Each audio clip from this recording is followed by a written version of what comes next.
আজকে আমরা ফিগমার একটি গুরুত্বপূর্ণ টপিক নিয়ে আলোচনা করব। সেটা হচ্ছে আ অটো লেআউট। এখন আমরা ফিগমাতে এটা কিভাবে অটো লেআউট করব এবং অটো লেআউট কিভাবে কাজ করে এবং কয় ধরনের হয়ে থাকে, আজকে আমরা ইন ডিটেইলস এ সেটা সম্পর্কে জানব। চলেন আমরা শুরু করি। তো অটো লেআউটের টাইপ হচ্ছে সাধারণত ৩ ধরনের: ফিক্সড উইথ, হার্ড কনটেন্ট এবং ফিল কন্টেইনার। তো এখন দেখি আমরা কোনটা কোন ধরনের কাজ করে থাকে। তো প্রথমেই আমরা যেটা দেখব সেটা হচ্ছে ফিক্সড উইথ। এখন ফিক্সড উইথ কিভাবে কাজ করে সেটা দেখতে গেলে আগে আমি একটা টাইপ করি, যেমন বাটন। এখন এই যে টেক্সটটা এটাকে আমি এখন অটো লেআউট করব। তার জন্য আমি কিবোর্ড থেকে শর্টকাটে শিফট এ প্রেস করব। শিফট এ দিলে এটা অটো লেআউট হয়ে যাবে এবং এটা বোঝা যায়, লেয়ার প্যানেলের দিকে তাকালে বোঝা যাবে লেফট সাইডে এই যে পজ একটা বাটনের মতো দেখা যাচ্ছে, সিম্বল দেখা যাচ্ছে। তো এইটার মাধ্যমে বোঝা যাবে যে আমাদের এটা অটো লেআউট হয়ে গেছে। এখন আমি বোঝার সুবিধার্থে এই অটো লেআউটটাকে একটা ফিল কালার দিয়ে দিব, তাহলে আমার বুঝতে সুবিধা হবে। আমি ফিল কালার থেকে যে কোনো একটা কালার দিয়ে দিচ্ছি। দেন এখন আমি যেটা বোঝাবো সেটা হচ্ছে ফিক্সড উইথ। ফিক্সড উইথ বলতে যেটা বোঝায় যে হাইট উইথটা ফিক্স থাকবে। ডিফল্টভাবে আমরা যখন অটো লেআউট করি তখন এটার হচ্ছে হাইট উইথ হাগ কন্টেন্ট অবস্থায় থাকে। দেন আমরা যদি এখন এটাকে ফিক্সড করে দেই, উইথে ফিক্সড করে দেই প্লাস হাইটেও ফিক্সড করে দেই, তাহলে ব্যাপারটা কি হবে? এখন যদি আমি আমার ভিতরের লেখাটাকে ছোট বা বড় করি, তাহলে যে ব্যাপারটা হচ্ছে যে আমার বাইরের যে শেপটা বা ফ্রেমটা সেটা কিন্তু বড় হচ্ছে না আমার টেক্সট অনুযায়ী। আমার টেক্সটটা বাইরে চলে যাচ্ছে। কারণ হচ্ছে যে এইখানে শেপটার হাইট প্লাস উইডথ ২ টাই ফিক্সড করা আছে। অর্থাৎ লকড অবস্থায় আছে। দ্যাটস ওয়াই টেক্সটটা কিন্তু বাইরে চলে যাচ্ছে।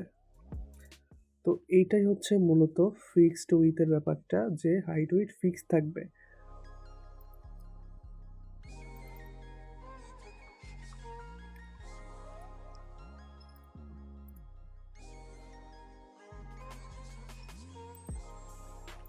দেন পরবর্তী যে ব্যাপারটা সেটা হচ্ছে হাগ কন্টেন্ট।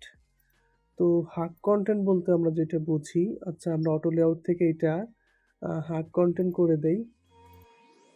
এই যে উইডথ প্লাস হাইট দুইটাই হাগ কন্টেন্ট করে দিলাম।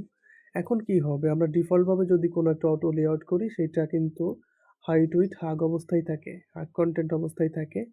দেন আমি যদি এখন এটাকে ছোট বড় করি, তাহলে কিন্তু যে এটা আমার কন্টেন্ট অনুযায়ী বাইরের যে শেপটা আছে বা ফ্রেমটা আছে সেটা কিন্তু ছোট বড় হচ্ছে। অর্থাৎ বাইরের যে ফ্রেমটা সেটা কিন্তু আমার যে ভিতরের টেক্সটটা আছে বা এলিমেন্টটা আছে সেইটাকে ডিপেন্ড করেই ছোট বড় হচ্ছে বেস করে। তো হাগ কন্টেন্ট মূলত বাইরের যে শেপটা সেটা ভিতরের টেক্সটের সাথে হাগ অবস্থায় থাকে। অর্থাৎ টেক্সট যদি বড় হয় তাহলে শেপটাও বড় হবে। আর আবার টেক্সটটা যদি ছোট হয় তাহলে শেপটাও ছোট হবে। এটার প্র্যাকটিক্যাল এক্সাম্পল আমরা বাটন হিসাবে বলতে পারি। আমরা যে বাটনগুলো ইউজ করি, সেটা আমরা যখন লেখা ছোট বা বড় করি তখন আমাদের বাইরের শেপটাও ছোট বা বড় হয়। দেন ৩ নাম্বার যে অপশনটা ছিল ফিল কন্টেইনার। তো আমরা এটাকে কপি করে নেই। দেন এইটাকে আমরা ফিল কন্টেইনার করে দেই। হাইট প্লাস উইডথ ২ টাই ফিল কন্টেইনার করে দেই। এখন ব্যাপারটা কি হবে? এখন আমি যদি ভিতরের লেখাটাকে ছোট বা বড় করি তাহলে কি আমার বাইরের শেপটা লেখা অনুযায়ী ছোট বড় হবে? না, এটা ছোট বড় হবে না। যেমন আমি এখানে লেখা ছোট বা বড় করি সেটা কিন্তু বাইরে চলে যাচ্ছে। কিন্তু আমার বাইরের যে শেপটা সেটা কিন্তু মোটামুটি ফিক্সড অবস্থায় আছে, বা লকড অবস্থায় আছে। অর্থাৎ ফিল কন্টেইনারের ব্যাপারটা হচ্ছে যে আমাদের কন্টেইনারটা যেটা ছিল সেই অনুযায়ী থাকবে। দেন কন্টেইনারের ভিতরে যে এলিমেন্ট বা টেক্সট বা অবজেক্ট যেটাই থাকুক সেইটা ছোট বড় হবে। অর্থাৎ হাগ কন্টেন্টের ব্যাপারটা ছিল যে আমার ভিতরের যে টেক্সটগুলা সেইটা ছোট হইলে বাইরের যে শেপটা সেটাও ছোট হবে। ভিতরের লেখাগুলো বড় হইলে বাইরের শেপটাও বড় হবে। বাট ফিল্ড কন্টেইনারের ব্যাপারটা আলাদা, সেটা হচ্ছে যে বাইরের যে শেপটা বা কন্টেইনারটা সেটা ফিক্সড অবস্থায় থাকবে অ্যান্ড ভিতরের যে কন্টেইন বা টেক্সট এইগুলো বাইরের যে এলিমেন্টটা সেইটাকে বেস করে ছোট বা বড় হবে। অর্থাৎ আমি যদি আমার লেখাটাকে ছোট করি তাহলে আমার বাইরের শেপটা কিন্তু ছোট হবে না। আবার আমি যদি আমার লেখাটাকে বড় করি তাহলে আমার বাইরের যে শেপটা সেটাও কিন্তু বড় হবে না। বাট আমি যদি আমার বাইরের যে ফ্রেমটা অর্থাৎ কন্টেইনারটা সেইটা যদি বড় করি তাহলে সেইটা অনুযায়ী ভিতরের যে কনটেন্টটা সেটা কিন্তু রিসাইজ হবে। যেমন আমি যদি বাইরের শেপটাকে ছোট বা বড় করি সেই অনুযায়ী ভিতরের যে কনটেন্ট বা টেক্সট সেটা কিন্তু রিসাইজ হচ্ছে। অর্থাৎ সে কিন্তু কন্টেইনারটাকে ফিল করে নিচ্ছে। অর্থাৎ কন্টেইনারটা যদি বড় হয় সেই অনুযায়ী ভিতরের টেক্সটগুলা কন্টেন্ট ফিল হয়ে যাচ্ছে। এটাই হচ্ছে ফিল কন্টেইনারের ব্যাপারটা।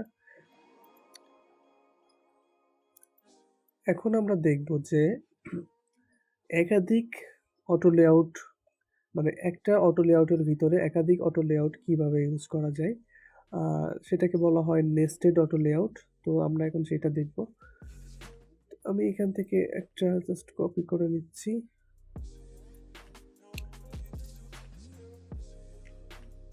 আমি এইখানে লিখব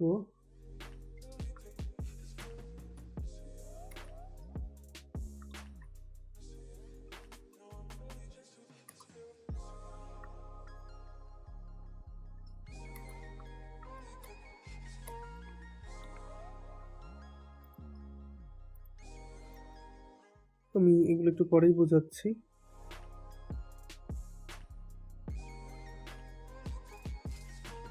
দেন এটা হচ্ছে ফিক্সড হাইট,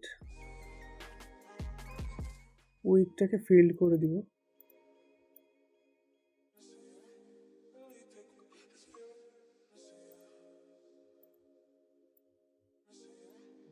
দেন এটাকে হাইটটাকে ফিল্ড করে দিব।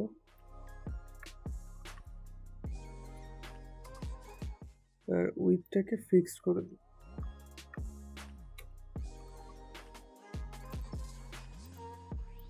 আর লাস্ট অপশনটাকে দুইটাকেই ফিল্ড করে দিব।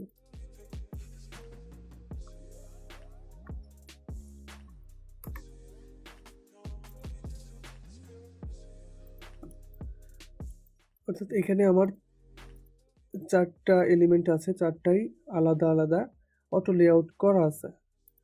এখন আমি এটাকে হচ্ছে কালার চেঞ্জ করি যাতে চারটা আমি সহজেই বুঝতে পারি।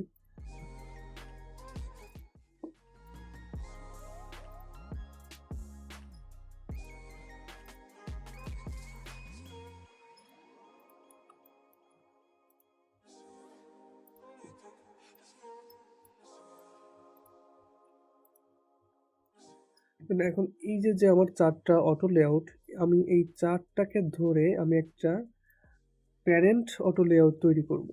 শিফট এ দিয়ে আমি একটা প্যারেন্ট অটো লেআউট তৈরি করলাম। অর্থাৎ এই যে ফ্রেম 8 এটা হচ্ছে একটা প্যারেন্টাল অটো লেআউট এবং এইটার মধ্যে আরও চারটা ইন্ডিভিজুয়াল অটো লেআউট আছে।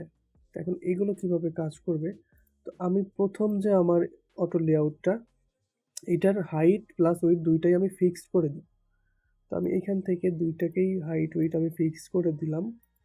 দেন দ্বিতীয়টাকে ফিক্সড হাইট অর্থাৎ হাইটটাকে ফিক্সড করে দিব। অর্থাৎ এই যে হাইট নিচেরটা হাইটটাকে ফিক্সড করে দিব আর উইডথটাকে ফিল্ড করে দিব। এই যে উইডথটাকে ফিল্ড করে দিব। দেন এইটাকে হাইটটাকে ফিল্ড করব আর উইডথটাকে ফিক্সড করব। তাহলে উইডথটাকে ফিক্সড করলাম, হাইটটাকে ফিল্ড করলাম। আর লাস্টের অপশন যেটা ছিল এটাকে দুইটাকেই আমরা ফিল্ড করব অর্থাৎ ফিল্ড কন্টেইনার করব হাইট প্লাস উইডথ দুই দিকেই। এখন যে ব্যাপারটা হবে আমাদের যে প্যারেন্টাল যে অটো লেআউটটা ছিল ফ্রেম 8 এইটাকে এখন যদি আমি রিসাইজ করি বা ছোট বা বড় করি তাহলে ব্যাপারটা কেমন হবে। এখন আমি যে ছোট বা বড় করলাম এটা বোঝার সুবিধার্থে আমি এই যে ফ্রেমটা আছে অর্থাৎ প্যারেন্টাল যে অটো লেআউটটা এটার আমি একটা ফিল্ড কালার দিয়ে দেই তাহলে বুঝতে সুবিধা হবে। আমি এখান থেকে হোয়াইট কালারটাই থাক। এখানে যে ব্যাপারটা হয়েছে যে ফ্রেম 8 অর্থাৎ যে প্যারেন্টাল অটো লেআউটটা এইটা যে আমি ছোট বড় করতেছি এইটার ব্যাপারটা কি হলো, এখানে দেখেন যে প্রথমের যে অটো লেআউটটা ছিল অর্থাৎ হাইট প্লাস উইডথ দুইটাই ফিক্সড, যার কারণে এটা কিন্তু এই যে উইডথ প্লাস হাইট কোনো দিকেই কিন্তু ছোট বা বড় হয় নাই, অর্থাৎ এখানে ফিক্সড অবস্থায় আছে। দেন দ্বিতীয় যে অপশনটা ছিল যে ফিক্সড হাইট, অর্থাৎ এই যে নিচের দিকের হাইটটা এটা ফিক্সড হয়ে আছে অর্থাৎ বড় হয় নাই, বাট ফিল উইথ অর্থাৎ সে যতটুকু জায়গা পাইছে সে ফিল্ড হয়ে গেছে উইথে। আর ৩ নাম্বারটা যেটা ছিল যে ফিল্ড হাইট, অর্থাৎ সে যতটুকু জায়গা পাইছে অর্থাৎ প্যারেন্ট যে অটো লেআউটটা সেইটার যে যতটুকু টোটাল হাইট পাইছে সে হাইটে ফিল্ড হয়ে গেছে, বাট উইথে কোনো ফিল্ড হয় নাই। দেন ৪ নাম্বার যে অপশনটা ছিল সেটা হচ্ছে হাইট প্লাস উইডথ দুইটাই ফিল্ড কন্টেইনার করা ছিল, যার কারণে সে প্যারেন্টাল যে লেআউটটা ছিল অটো লেআউটটা সেখানে সে যতটুকু উইথে জায়গা পাইছে প্লাস হাইটে জায়গা পাইছে সে কিন্তু ফিল্ড করে নিছে। এই যে এখানে দেখেন যে আমি যদি হাইটে বাড়াই তাহলে কিন্তু ৪ নাম্বার অপশনটা হাইট বাড়তেছে। আবার যদি আমি উইডথে বাড়াই তাহলে কিন্তু উইডথ বাড়তেছে। কারণ এইখানে হাইট প্লাস উইডথ দুইটাই ফিল্ড কন্টেইনার করা আছে। অর্থাৎ সে কন্টেইনার অর্থাৎ প্যারেন্টাল অটো লেআউট থেকে যত জায়গা পাচ্ছে সে কিন্তু অটোমেটিক মানে এটা ফিল করে দিচ্ছে। তো এতটুকুই ছিল হচ্ছে অটো লেআউটের ব্যাপারটা। আশা করি বুঝতে পারছেন। এখন আপনাদের কোনো কোয়েশ্চেন থাকলে সেটা কমেন্ট বক্সে জানাতে পারেন। Thank you.